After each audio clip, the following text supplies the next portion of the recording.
Yeah, You're fit, dude. What have you been eating? I know I asked you when I was texting you, but I wanted to get a full breakdown of Joe's food program. it's almost all meat. Yeah. Yeah, yeah. I'm almost entirely. That's my all I eat is meat. Okay. Yesterday, we need my to unpack entire this. day was almost. My entire day was like 95% elk. Wow. Yeah, that's all I eat. That's freaking awesome. Yeah, It's okay. for me, it just seems to work. I mean, I've tried a bunch of different diets, but for me, there's a lot of benefits to this carnivore diet. And one of the biggest ones, because I do this for a living, right? So one of the biggest ones is the cognitive benefits. Yeah. There's some giant difference between your body running on ketones, which is essentially what it runs on when you're running on just fats and protein, versus your body running on sugar, carbs, and pasta and bread. Yeah. That stuff would make me crash, and I would feel dull. Like my mind would feel dull.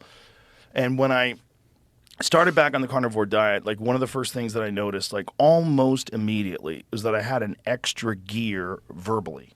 I get an extra gear cognitively. Yeah. Like, oh, my mind is forming sentences better. Like it's quicker. I'm more in tune with conversations, which obviously because I do this for a living, it's fucking so critical. Like Yeah, it's I would huge. stay on this diet just for that. But then the other benefits are my energy levels are completely flat throughout the day. There's no crashes. Wow. There's no peaks and valleys. And good energy? Fucking great. Yeah. It took a while. I have to be honest. The first couple weeks of the diet, my workouts struggled. Yeah. But they call that like the keto flu. I Yeah. think people call that. Because essentially, It's a period of time when your body is trying to adapt to what you're trying to exactly give it, right? Exactly. And so I do take in some fats that aren't animal fats. Like one of the things I really like is Primal Kitchen's products. Primal Kitchen makes this chipotle lime mayonnaise. Is that's that made Mark with Mark avocado. Sisson? Yes. Yeah, I that love guy's a that legend. guy. Yeah, He's me too. great. He's an awesome dude. Yeah.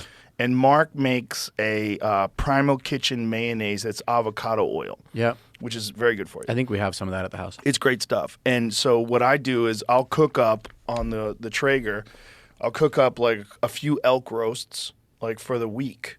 And then I buy like 4 or 5 jars of that primal mayonnaise at a time, and I'll just scoop it onto a plate, and I'll just dip slices of cold elk into there. Like I came home last night from the comedy club at 1:30 in the morning, and that's what I ate. I just ate a big plate of elk and some Primal Kitchen mayonnaise and watched YouTube. I cannot. That's discipline, dude. To eat all meat all day. That's crazy.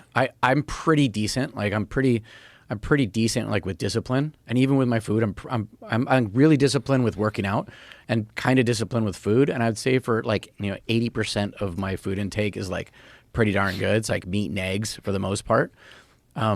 But man, I do love, like I have sugar cravings. There's no doubt about it. Everybody does. And the thing is, if you don't stop eating sugar, you're always going to have these super strong sugar cravings. And there's such a big difference between hunger and cravings are two totally different things, but you feel them in the same way. You get this trigger of like, fuck, I'm hungry. I'm hungry right now. I've always said that, like, if you just give me a ribeye steak and I eat the ribeye steak, I will be satisfied. Right. And I'll be done eating. I might not even eat the whole steak. You'll Like, stop give me, like, when you're 20 done. Right. For sure. But if there's a bowl of pasta right next to that, I'm going to dig into that spaghetti. Yeah. I'm going to fucking eat that whole thing. And then I'm Yeah. going to be like, oh. And then my stomach's going to be bloated. And I'm like, oh. Like, I've had giant meals and then just looked at my stomach in the mirror. I'm like, what are you, pregnant? Like, what is that? It just bloated with food. I'm a real glutton. I have a real problem with food. Yeah, I do too. But I don't really because I'm disciplined. But if I let myself, I will eat 2 pizzas. Right. I will fucking, you give me like 2 pepperoni and mushroom pizzas, I will fucking keep eating. I'll just, Right. Until I'm like stuffing it, like the pizza's up to my neck, like, ugh. It's really hard to do that with meat. It's really hard to do that when you're eating just meat. You're going to eat until you're done, and then you're done. Well, meat has a very high satiety level, Yeah. and anything that's high in protein, it satisfies you And it's very delicious. quickly. It's delicious. So satisfying. It's 100% my favorite thing to eat. Yeah. So if I could just eat ribeye steaks or elk meat for the rest of my... The thing about eating wild game, though, is you must supplement with fat. You have to have fat. Yeah. Because, like... You lose too much weight, too. Well, you're not getting enough fats. You have to get fat. Fat is important for your brain function. Right. It's important for everything. So when I cook elk, what I'll do is most of the time I will slow cook it on the Traeger like 265 until it reaches an internal temperature about like 115 or so. Yeah. And then what I do is I take a cast iron frying pan and I use beef tallow. And so you get a lot of fat from the beef tallow. Yeah. I get the fat from that. I also try to get fat from bacon. Bacon's not good for you. Okay, whatever. Listen, trust me, it's good for you. It's fat. You need fat. Like It's not good fat. for you if you're eating all cheeseburgers from McDonald's and processed not food. what the problem and then you is. put bacon on top of that. If you really want to know like what's good for you and what's bad for you, I always say, listen to jacked scientists. Like those are the guys that are going to tell you. Like these are the foods that are actually good for you. These are the foods that, and almost everyone agrees. Sugar's terrible for you. Sugar, breads, pastas. And then you get into the more controversial areas of seed oils. Seed oils, which essentially were initially invented to be industrial lubricants for machinery. And they figured out, have you ever like seen the process where they take like canola oil, which like you think of as like, oh, canola, must be corn, must be healthy. No, it's rapeseed, which is that word people don't like. Like rapeseed? What the fuck is that thing? I don't want to have nothing to do with that plant. Well, that's what canola oil is. Not good for you at all. Yeah. Avocado oil is, though. Avocado oil is very good for you.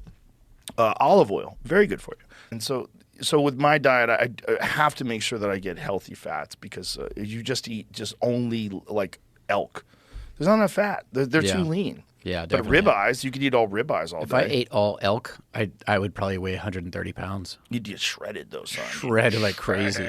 Shredded. Yeah. For sure. So for what I was saying was like for the first 2 weeks, it was really hard. But somewhere along the line, about 2 weeks in, your body hits a switch. And now it has no effect on me. Right. Now I feel great. But more importantly, for my job, for this, my brain works better. It just works better. Carbs and bread and all that stuff, it's just the crash, like the inconsistency that you get throughout the day. And also like the fact that you just keep eating. You just get bloated. You just stuff your fat fucking face with cheeseburgers. Yeah. If you give me cheeseburgers with buns, I'll eat 3 or 4 of those fuckers. Hell I can't stop. Hell yeah. You'll eat it till it's all gone. Yeah. I will too.